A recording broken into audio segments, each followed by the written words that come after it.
So starting first with the big picture, this is the Gulf of Mexico. You can see sort of Texas, Mississippi, Alabama, and Florida over here. The area of disturbed weather that we've been watching for a while now has acquired enough organization to be classified a tropical storm and has thus acquired the name Milton. Right now, Milton is situated way over here on the southwest of the Gulf of Mexico with maximum peak wind speeds of 40 miles per hour and the pressure of 1,006 millibars. Now, the million-dollar question is, where is Milton going to go and what impacts may it bring? So let's change the graphic a little bit here so you can see more clearly. The track of Milton will progress over the Gulf of Mexico over the next several days, potentially impacting Florida. Now, what about timeline and impacts? Let's tell you what we do know.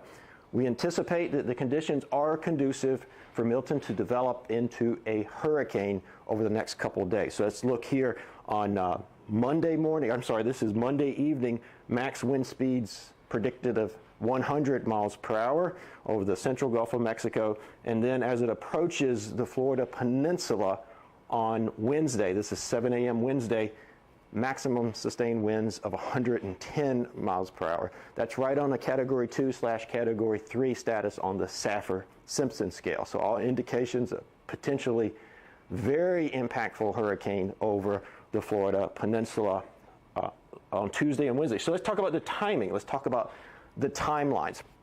What this graphic is telling you here is when the tropical storm force winds or bad conditions might start impacting the Florida Peninsula. So this line right here is showing you conditions could be just off the coast of the Florida Peninsula. So it's off the west coast of the Florida Peninsula late on Tuesday and then spread across the Florida Peninsula Tuesday night into Wednesday.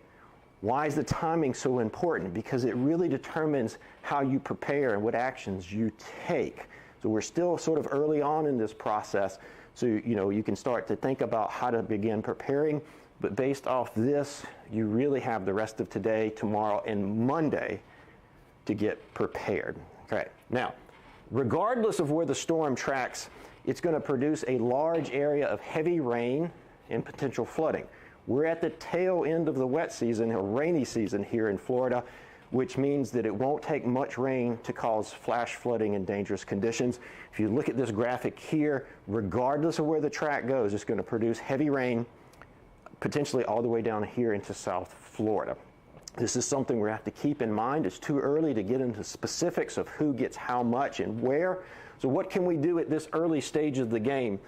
Well, first, let's talk about assembling your hurricane supply. So if you haven't done so for the hurricane season, now's a great time to make sure you've got your hurricane supplies.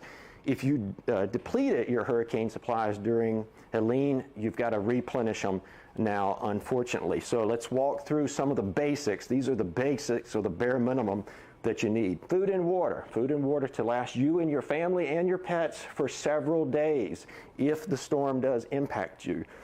Top off your cars and trucks with gasoline and keep them full. Keep them full. Often it can be very difficult and time-consuming to get fuel. Make sure your electronics, especially the ones that you will use to communicate and stay in touch with your friends and family, are charged, and your backup batteries or charging systems are charged. Make sure you've got medicine and prescriptions on hand to last you a week or two in case it's difficult to get those after a storm. And then make sure you've got cash on hand. The other preparedness that you can start to take, and this one's important, especially for people on the Florida West Coast, is while no evacuations have been ordered, they may be necessary later. Here in Florida, we label our evacuation zones with letters A through F. It's imperative that you know whether or not you're in one of these and which ones.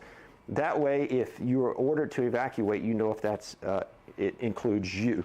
The way you can do that is go to floridadisaster.org/no, floridadisaster.org/no, to determine if you live in an evacuation zone.